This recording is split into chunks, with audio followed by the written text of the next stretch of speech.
자, 우리는 고통스러운 관계 떠나기 책을 지금 공부를 하고 있습니다. 그래서 첫 번째로 우리가 선을 넘는 사람들을 같이 공부했죠. 그리고 지난주에는 독이 되는 사람들에 대해서 공부를 했습니다. 그래서 오늘은 예수님은 어떻게 하셨나?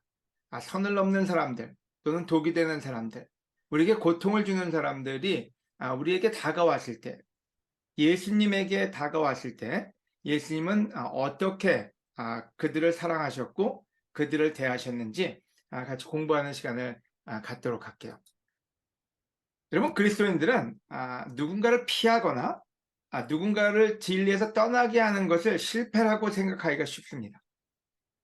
우리가 어떤 때 크리스찬이니까, 제자니까 난 누군가를 꼭 만나줘야 돼, 우리한테 만나자고 하는 사람들, 또는 누군가가 진리에서 떠나갈 때 내 탓인가? 그리고 죄책감을 가질 때가 참 많습니다. 그리고 그러한 시기가 오면은 내가 크리스찬 삶에서 뭔가를 실패하고 있구나, 그런 낙담의 생각을 가질 때가 있죠.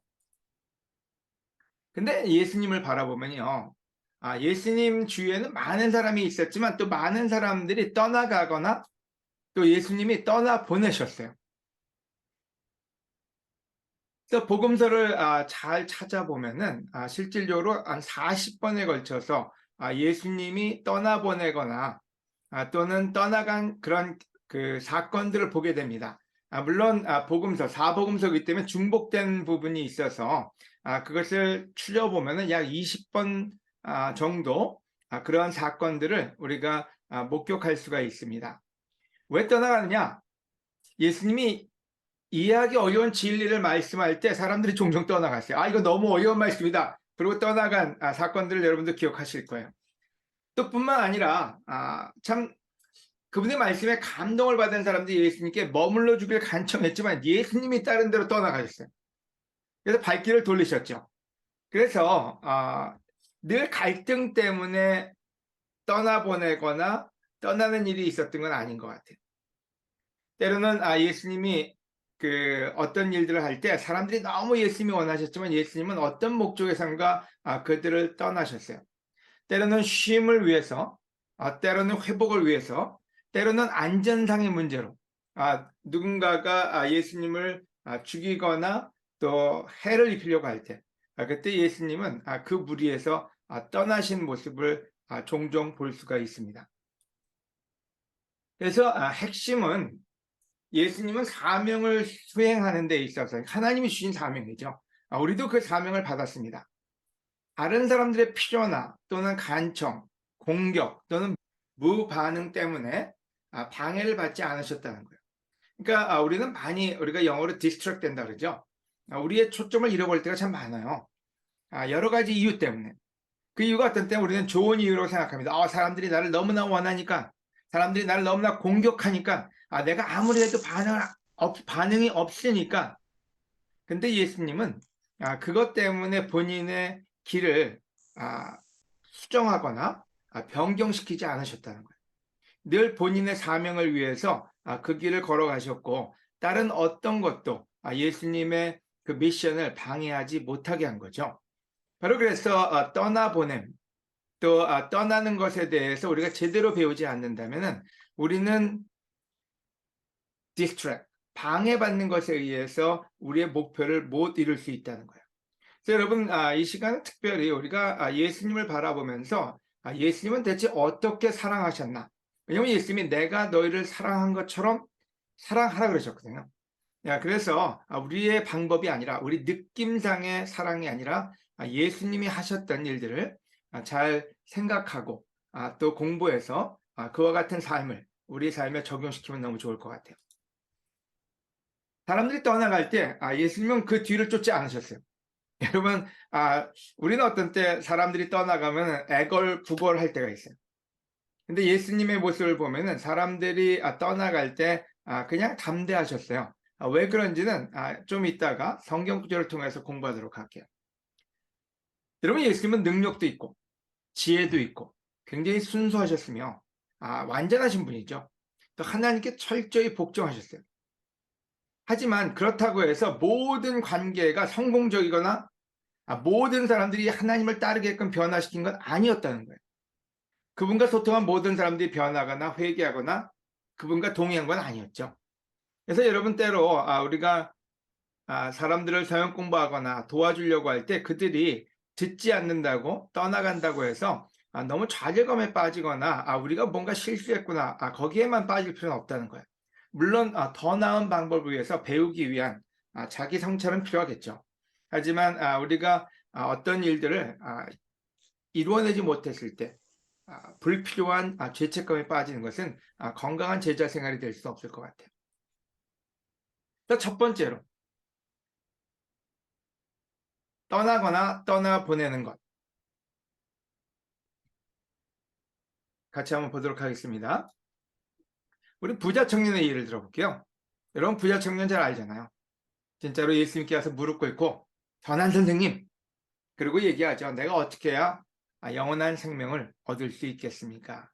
근데 여러분이 알다시피 이 청년은 떠나갔어요. 근데 예수님은 아마 그 청년을 보면서 그의 마음을 보셨던 것 같아요. 그의 마음에는 영원한 생명도 원하지만 돈도 원했어요. 욕심을 버리지 않았다는 얘기죠. 그걸 간파하고 계셨기 때문에 그 청년이 떠나갈 걸 아셨던 것 같아요. 여러분 그래서 실질적으로 그 청년은 떠나갈 때 예수님은 그 청년을 붙잡으려고 하지 않으셨어요.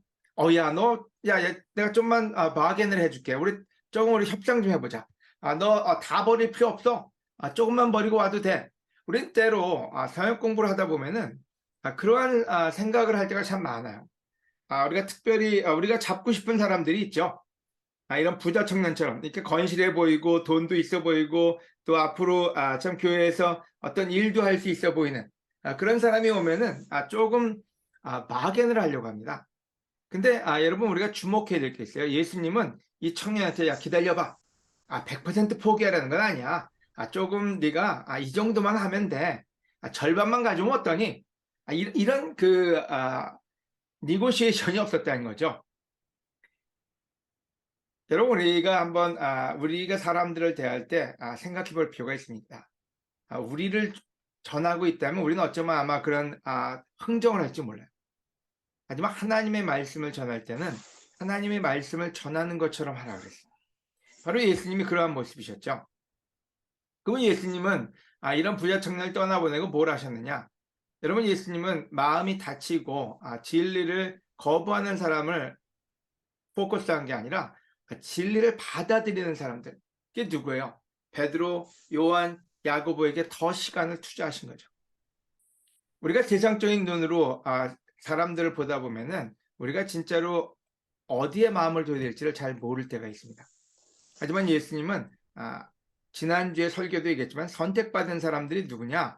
진짜로 자기 걸 버리고 예수님을 쫓을 사람, 그 사람들에게 시간을 투자하셨지 겉모습이 멀쩡하고 돈도 있고 또 영향력도 있어 보이지만 마음은 하나님께로 가지 않은 자기의 욕심을 버리지 않는 사람에게 마음을 두지 않으셨다는 거예요.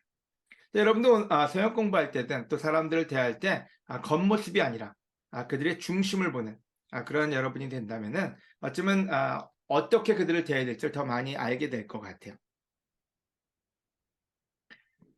단지 한 명만 떠나느냐 그렇지 않아요. 여러분 이 구절을 볼까요?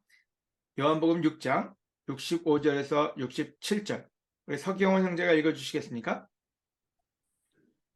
요한복음 6장 65절에서 67절 이 말씀을 듣고 많은 제자들이 예수님을 떠나고 다시는 그와 함께 다니지 않았다. 그래서 예수님이 12제자에게 너희도 떠나고 싶으냐 하고 물으시자. 이 말씀을 보면요. 이 말씀을 듣고 많은 제자들이 그러니까 그냥 구경꾼들이 아니었어요. 예수님을 따르는 제자들이었어요. 근데 많은 제자들이 예수님을 떠나고 다시는 그와 함께 다니지 않았다. 그래서 한 명, 두 명이 아니라 많은 제자들이 예수님을 떠나가는 걸 보는데요. 근데 예수님이 그들을 잡고 애걸하거나 구걸하지 않아요. 그래서 예수님이 12제자에게 너희도 떠나고 싶으냐? 하고 물으셨다. 여러분 지금 많은 사람들이 많은 결정을 내리고 서로가 분리되는 모습을 보죠. 하지만 이때도 마찬가지였어요. 많은 제자들이 실질적으로 예수님보다는 본인들이 원하는 것을 찾아서 떠나갔고, 예수님은 그때 혼란스럽거나 또 그것 때문에 좌절하신 게 아니라 진짜로 예수님의 말씀을 잡고 자기 것을 버리고 변화하고 싶은 12제자에게 포커스 하신 거죠. 그래서 얘기해요. 너희도 떠나고 싶으냐? 그때 그 카운트 코스트에 12제자는 남았죠. 자, 그래서 정리해 볼까요? 예수님은 사람들이 동의하지 않는 상태, 그러니까 예수님 말을 따르지 않는 상태, 예수님의 말씀을 받아들이지 않는 상황에서 어떻게 하셨냐? 첫째, 기분이 상해하시거나 절박하지 않으셨다는 거예요. 우리는 때로 사람들이 우리와 동의하지 않거나 우리의 말을 안 받아들이면은 상처를 받잖아요. 근데 있으면 상처받았다는 그 내용이 나오지 않아요. 또 그들에게 애걸 하지도 않으셨어요. 야, 내가 이거 조금 봐줄게, 쫓아와, 이런 게 없으셨다는 얘기죠. 근데 더 중요한 거는 사람들을 교묘하게 조작하거나, 우리가 머니플레이트 한다 그러죠. 또는 통제, 컨트롤. 저는 이 부분이 굉장히 중요하다고 봅니다. 나중에도 나누겠지만은, 저희는 우리 아이들을 키울 때도, 또 교회에서 제자 훈련을 줄 때도 조금 그 목적이 좋다고 해서 때로는 머니플레이트 하거나, 이거 뭐라 그래야 될까요? 조금 술수를 부리는 거죠.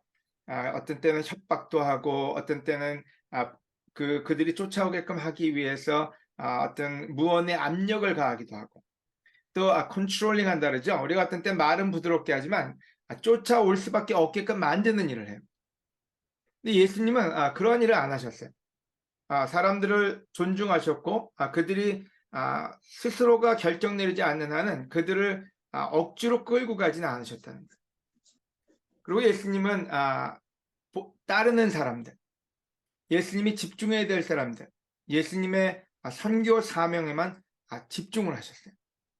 그래서 이런 부분을 통해서 예수님이 예수님과 동의하지 않는 사람에게 어떻게 대하셨는지, 예수님을 따르지 않는 사람들을 어떻게 대하셨는지를 우리가 볼 수 있고요. 우리도 믿음의 생활을 하면서 또 우리의 제자의 삶 속에서 우리와 동의하지 않는 사람들을 어떻게 대해야 되는지를 아마 이 사건들을 통해서 배울 수 있지 않나 하는 생각이 듭니다.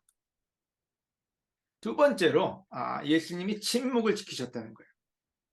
여러분이 잘 아는 헤롯과의 예수님 그 관계에서 나오는 이 구절을 잘 아실 겁니다. 누가복음 23장 9절. 헤롯은 예수님께 여러 가지를 물어보았으나 예수님은 아무 대답도 하지 않으셨다. 대체 예수님은 왜 헤롯이 물어보는데 아무 대답도 안 했을까요? 그냥 보통 사람도 아니에요. 그 당시에 왕이에요. 왕이 와가지고 여러 가지를 물어보았는데 예수님은 아무 대답도 하지 않으셨다. 왠지 그 컨버세이션, 그 대화가 무가치함을 하셨기 때문에. 여러분, 어떻게 독이 되는 사람들을 예수님이 대하셨는지를 보여주는 어쩌면 대표적인 부분인지도 몰라요.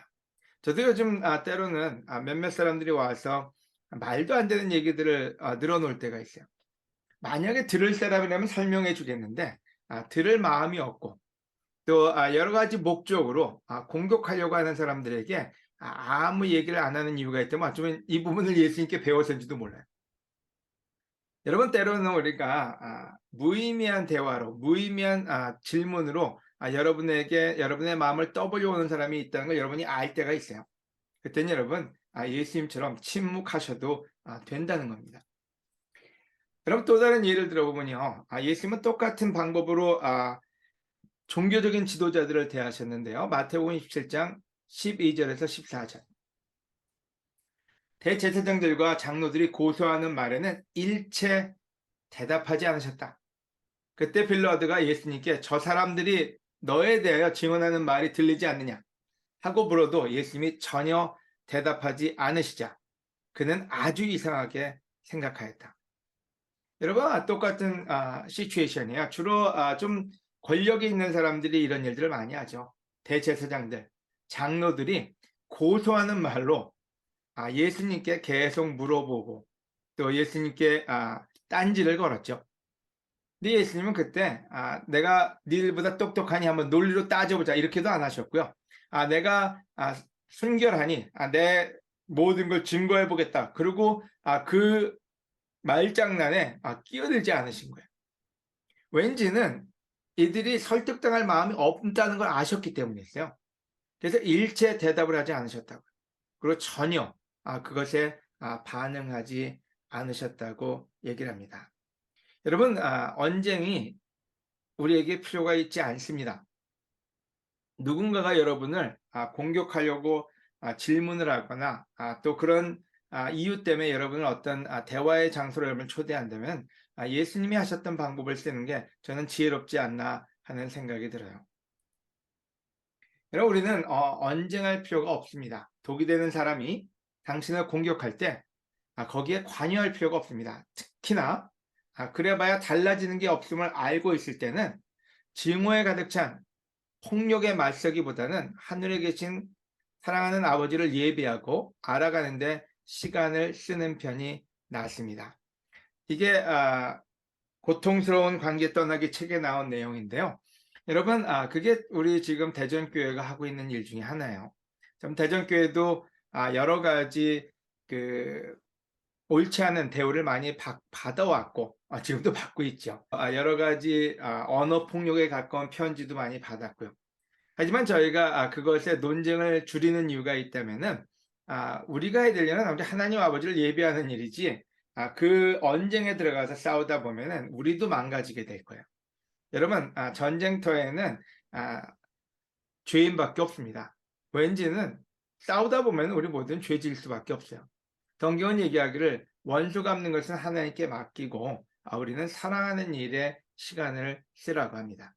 예, 다시 한번 여러분 하고 있는 여러분의 자세에 너무 감사하고 지속적으로 무가치한 논쟁이나 언쟁에 빠지지 말고 또 독이 되는 사람들이 공격하거나 여러분을 필요 없는 논쟁으로 끌어들일 때 여러분 예수님을 생각하고 맞서기보다는 하나님을 예배하는 일과 여러분의 마음을 지키는 일에 더 에너지를, 시간을, 마음을 쓰시기를 권해드립니다. 세 번째로 제발 떠나주세요. 우리가 잘 알고 있는 스토리 중에 하나가 예수님이 어떤 마을에 갔을 때 무덤 사이에서 참 그 물불 안 가리는 그런 청년이 나오죠. 어떤 구절에는 청년, 어떤 구절에는 두 사람 이렇게 표현이 나오는데요. 그 귀신을 쫓아주니까 실제로 그 안에 있던 군대 귀신이 돼지떼에 들어가서 그래서 돼지들이 다 물로 들어가서 죽죠. 근데 그 돼지를 치던 돼지를 키우던 그 사람들이 예수님을 만나서 이 구절을 이야기합니다. 이 구절을 우리 경원 형제가 계속 읽어주시겠습니까? 돼지를 치던 자들이 달아나 마을에 들어가서 이 일과 귀신 들린 사람들에게 일어난 이 모든 일을 말하자 온 마을 사람들이 뛰어나와 예수님을 보고 그 지방에서 떠나달라고 간청하였다. 여러분, 개인적으로 참 이 구절을 보고 있으면요, 매우 안타까운 일이 여기서 보여집니다. 물론 귀신 나간 청년은 기쁜 일이죠. 근데 그 일을 보고 예수님을 알아보고 예수님께 와서 생명을, 영혼을 구할 수 있는 사람들인데 여기 나오는 사람들은 그 일을 보고 난 다음에 예수님이 그 귀신 들린 사람을 고쳐준 거는 보이지가 않고 자기들이 키우던 돼지가 물에 빠져 죽은 것만 본 참 마음이 돼지 또 돈에 가 있는 사람들의 이 태도예요. 근데 그들이 뭐라 그랬냐면요. 돼지를 치던 자들이 달아나 마을에 들어가서 이 일과 귀신 들린 사람들에게 일어난 모든 일을 말하자. 온 마을 사람들이 뛰어나와 예수님을 보고 그 지방에서 떠나달라고 간청하였다. 여러분 모두가 쫓아와서 예수님께 어떻게 이 일을 하셨나요? 우리에게 그와 같은 변화된 삶을 좀 주세요. 그러면 참 좋은 뉴스로 끝날 것 같아요. 근데 문제는 아이들이 그 얘기를 다 듣고도 상처에서 회복된 귀신 들린 사람을 주목한 게 아니라 잃어버린 돼지에 초점을 맞추고 예수님께 와서 얘기합니다. 이 지방에서 떠나달라고요. 여러분 아마 예수님의 마음속에서는 참 한심했을 거예요. 그리고 그들한테 어쩌면은 저희 같으면 야 니들 정신 나갔냐? 이렇게 좋은 걸 주는데도 너희는 그거는 보지 않고 참 멍청하구나. 그리고 어쩌면은 많이 설득하려고 할 수도 있었을 것 같아요. 근데 예수님은 떠나달라는 말을 듣고 난 다음에는 그냥 떠나십니다. 그래서 여러분 다음 구절에 보면요. 그래서 예수님은 배를 타시고 호수를 건너 그의 고향 가버나움으로 돌아오셨다. 여러분 예수님은 언쟁을 하지 않으셨어요. 마음이 딴 데가 있는 사람들을 그들의 마음을 바꾸려고 노력하지도 않으셨어요. 그들이 보고도 깨닫지 못할 때 그들이 떠나달라 할 때는 그들의 떠나달라는 그 말을 존중해 주시고 떠났던 거죠. 오늘 우리가 예수님의 그 삶에서 배울 게 참 많은데요. 우리가 가져가는 그 미스테이크가 있습니다. 이 책에서는 그 미스테이크를 메시아 컴플렉스라고 정의를 내려놨네요. 자, 메시아 컴플렉스가 뭐냐? 요즘 제가 주위에서 많이 들어요. 저희 집에 찾아와서 컨설팅을 원하시는 분들이 많이 그 죄책감 또는 아쉬움에 젖어서 이 말씀을 참 많이 합니다.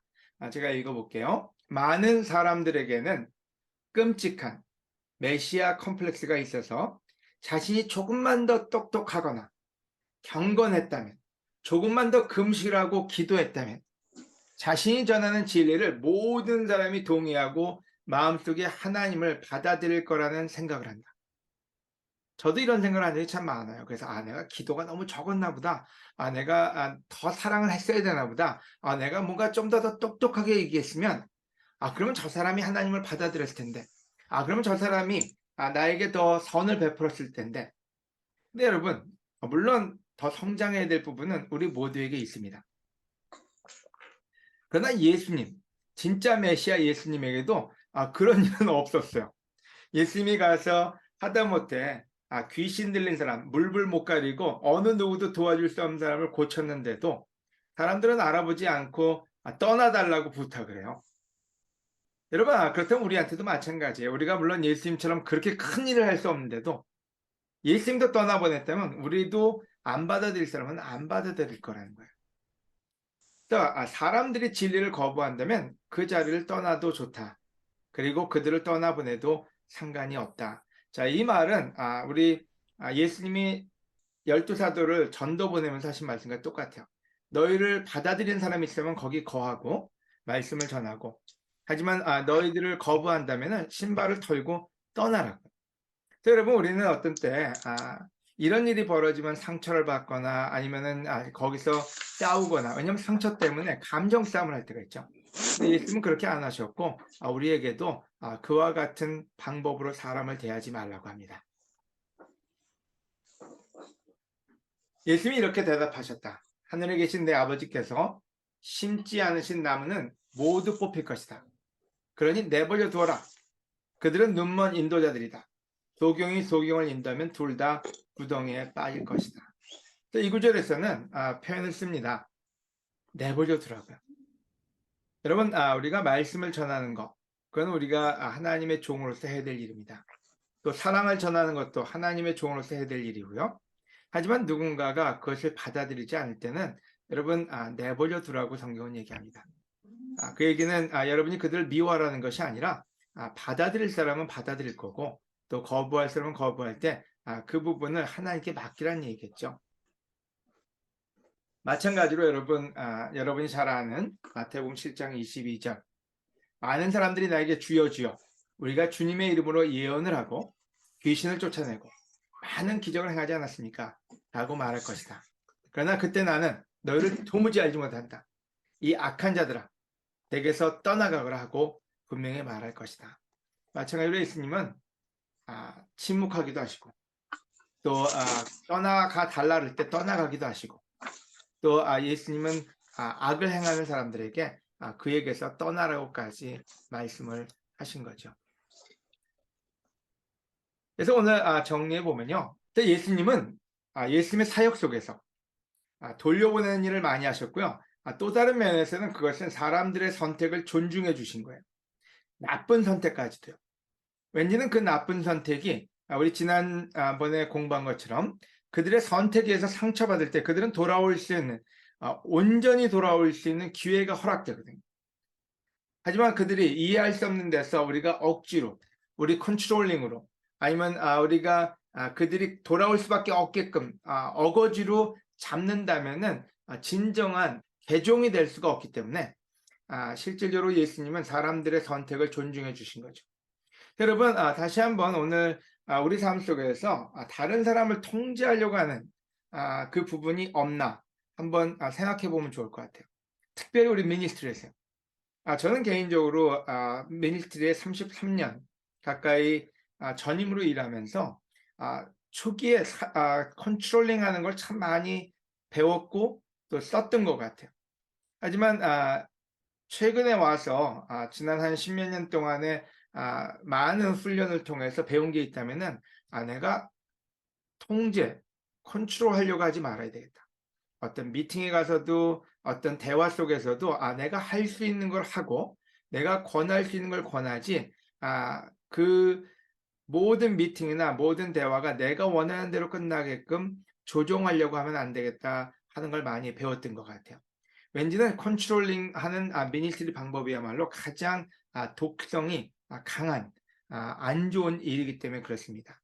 지금도 여러 가지 전체 미팅들이나 또 교회의 많은 관계들을 보면은 또 집안에서의 관계도 마찬가지, 부부 관계에서도 자기가 원하는 대로 배우자를, 친구를 또 교회를 끌고 가기 위해서 우리는 여러 가지 방법을 씁니다. 그게 컨트롤링이 돼요. 그래서 사람들 이용해서 사람들이 피어 프레셔를 주게끔 한다든지, 또는 죄책감을 줘서 자기가 원하는 일을 아내나 자식이나 주위에 있는 사람이 하게끔 만든다든지, 말은 굉장히 친절하게 하지만 실질적으로는 알 수 없는 여러 가지 것들을 통해서 본인이 원하는 것을 취득하는 방법이죠. 그래서 여러분, 알게 모르게 교회 안에는 컨트롤링이 많이 들어와 있고 또 그 방법으로 관계를 유지하는 사람들이 있습니다. 저는 우리 교회의 어쩌면 가장 큰 문제라고도 봅니다. 그래서 이 부분이 성장하고 변해갈 때 우리가 더 건전한 관계를 가져갈 수 있고요. 또 스페시픽하게는 자녀에게도 저는 이 컨트롤링에 대해서 많이 배우게 됩니다. 우리 자녀를, 목적은 좋죠. 잘 키우겠다는 목적 아래 여러 가지 방법에 통제하는 방법을 많이 쓰죠. 어떤 때는 돈으로, 어떤 때는 무언의 압력으로, 어떤 때는 표정으로, 어떤 때는 목소리 톤으로, 또 어떤 때는 여러 가지 그 사회적인 어떤 협박이죠. 대화 속에서요. 그래서 우리 아이들이 부모에게 순종하게끔 만드는 방법이죠. 그래서 여러분, 부모기 때문에 괜찮다고 생각할 수 있지만 나중에 이런 부분이 다 걸림돌이 돼버리고 맙니다. 자, 이와 똑같은 방법으로 우리는 교회 제자들, 교회 멤버들, 또 교회 인도자들을 컨트롤하려고 할 때가 있어요. 그래서 다시 한번 우리가 예수님을 통해서 악한 사람이든 독을 품는 사람이든 그들을 통제하기보다는 그들을 어떻게 대하는지를 배우는 게 중요한 것 같아요. 그래서 나중에 더 이 부분을 공부해 보기로 하고요. 그래서 오늘 결론을 내린다면요, 여러분, 예수님은 절박함을 드러내서 애걸복걸함으로써 자신의 말씀, 하나님의 말씀의 격을 떨어뜨리지 않으셨다는 거예요. 예수님은 오히려 정반대 방법을 취하셨죠. 자, 이거 진리니 너희가 받아들이고 싶으면 받아들이고 그렇지 않다면 그건 너희가 선택해라. 그래서 여러분, 예수님이 어떻게 초대교회를 세우셨느냐, 어떻게 제자들을 모으셨느냐 본다면요, 여러분, 굉장히 담대하셨어요. 하나님의 말씀을 귀하게 여기셨고 하나님의 말씀을 받아들이지 않는 자에게 얘기했습니다. 진주를 돼지에게 던지지 말라고요. 그만큼 귀한 거였어요. 여러분, 우리가 가진 진리는요, 지금 우리가 하고 있는 일은요, 굉장히 귀한 겁니다. 이 귀한 것을 사람들한테 구걸하듯이 전한다면은 우리는 하나님을 모욕하는 게 될 거예요. 여러분, 사랑을 할 때 여러분 사랑도 귀한 겁니다. 여러분의 사랑이 귀해요. 여러분이 사랑을 줄 때 여러분 값없이 주지 말고 당당하게 주세요. 그리고 누군가가 받아들일 준비가 안 되고 받아들이기 쉽다면 그것에 상처받기보다는 불쌍히 여기세요. 그리고 여러분 예수님처럼 기다려 주세요. 바로 그래서 예수님이 존중해 줬던 거예요. 그들이 말씀을 받고 사랑을 받고 진리를 보고 난 다음에 돌아올 것이냐 말 것이냐 그들의 선택이죠. 하지만 주는 거는 예수님은 아낌없이 주셨어요. 하지만 그것에 의해서 독을 품고 예수님을 무너뜨리는 사람들에게 자신을 맡기지는 않으신 거죠. 여러분의 대전 그리스도 교회 이와 같은 확신으로 세웁시다. 우리 말씀 여러분 누가 들을 것이냐 말 것이냐 생각하지 말고 말씀 전하세요. 받을 사람은 받을 거예요. 또 거부할 사람은 거부할 거예요. 여러분 서로 사랑할 때 여러분이 생각하는 진리를 서로에게 얘기해 주세요. 우리 서로 간에 하지만 누군가는 그걸 받고 난 다음에 상처받았다고 아니면 그걸 받고 난 다음에 자기 마음대로 컨트롤해서 여러분을 공격할 수도 있어요. 하지만 두려워하지 말고 주시고 누군가가 여러분에게 독을 품고 다가온다면 거리를 두셔도 된다는 거예요. 다시 한번 오늘 레슨이 여러분 삶에 도움이 되기를 바라고요. 또 깊이 생각하고 단지 사랑하라, 뭐 오른밤을 맞으면 왼밤을 대라 이런 말씀뿐만 아니라 예수님이 어떻게 이것을 삶에서 실천했는지를 배워보고 여러분의 삶에 적용하는 그런 시간이 되길 바라면서 오늘 레슨을 마치겠습니다.